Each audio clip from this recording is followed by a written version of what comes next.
20 seconds. Stage 1 present for flight. 15. T-minus 10, 9, 8, 7, 6, 5, 4, 3, 2, 1. Liftoff of Falcon 9.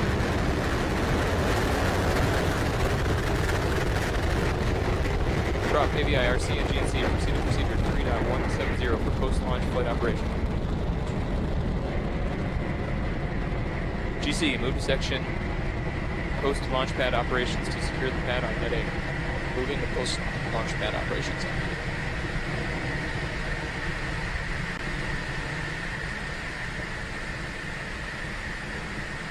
It would be PUs active.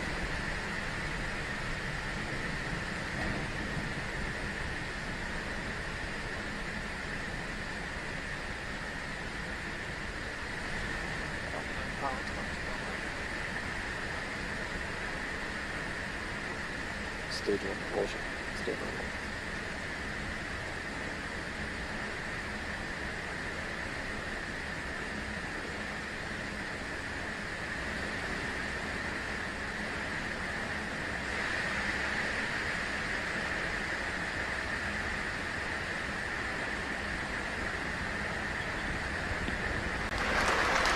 T plus 1 minute and 17 seconds into flight. You've heard the call out. Falcon 9 performance is nominal as we head downrange over the Pacific Ocean, flying south from the launch site at Vandenberg Air Force Base in California. We're passing through the region of maximum dynamic pressure right now. This is where the high pressure of the atmosphere combines with the speed of the rocket to provide the greatest stresses on the Falcon 9 vehicle. We throttle the engines down as we pass through this phase, then throttle them back up as we proceed on into orbit.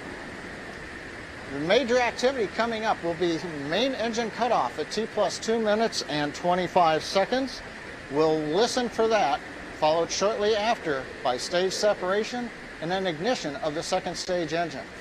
Let's listen in as the Falcon 9 continues to head downrange, preparing for shutdown of the first stage and stage separation and ignition of the second stage.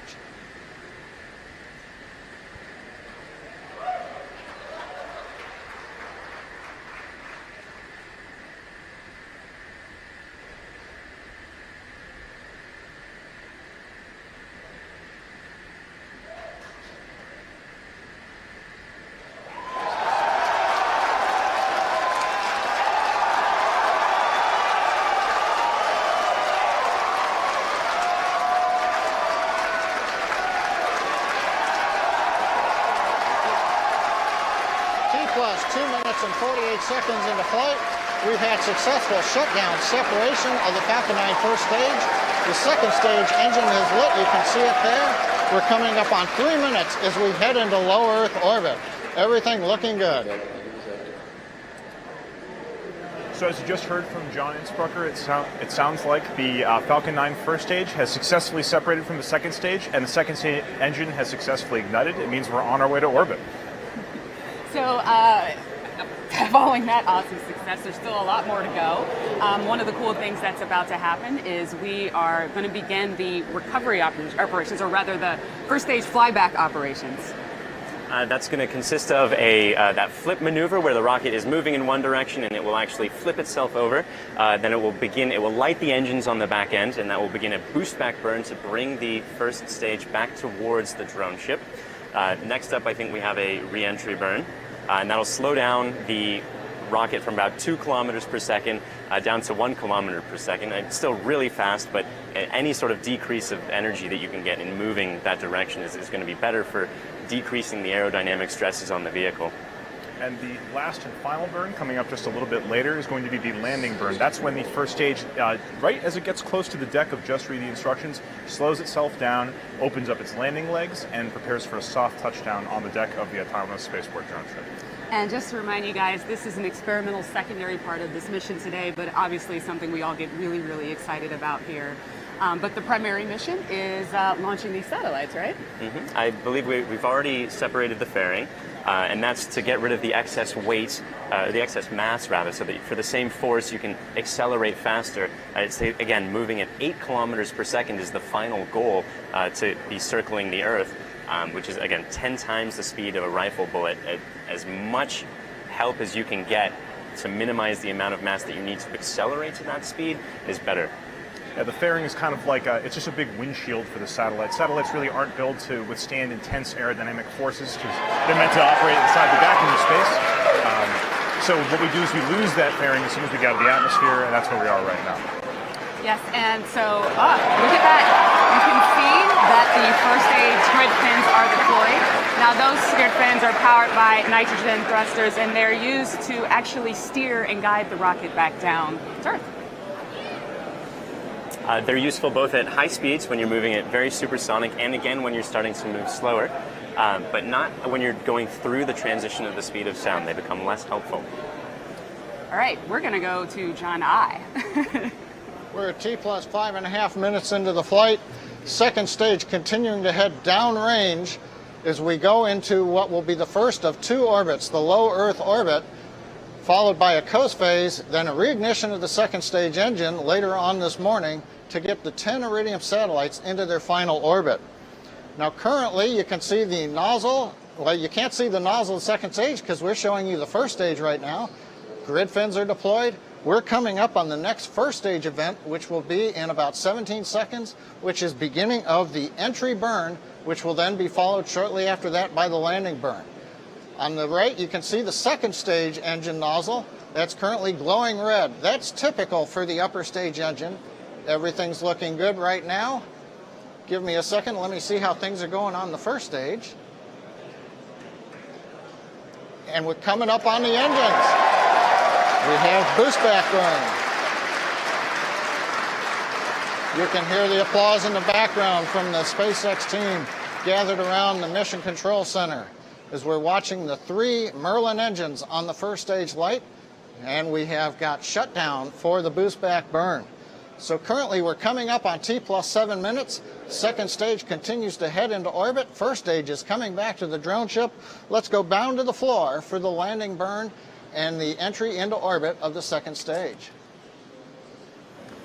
So as you just saw, the re-entry burn for the first stage has just completed and looks successful. You can still see camera footage from the first stage descending down. Hopefully we'll be able to maintain video all the way down to the drone ship. What a great shot that is. It's beautiful. Now, so as you know, sometimes we lose that video in the drone ship. There's a lot of vibrations happening there. We're going to try our best to keep that link, and hopefully once that landing burn hits, we'll catch it, we'll see it visually. And if all goes well, Falcon 9 will be standing proud there on the deck of our drone ship. You may have noticed little puffs of what looked like smoke coming out from between the grid fins every once in a while. Those are part of the attitude control system. I think this is the landing burn. Looks like the landing burn has just started, so we should be coming right down on the deck of Just Read the Instructions. This is a single engine landing burn, so it's a slower decrease in speed. You can actually see the deck of the drone ship right now. Wow.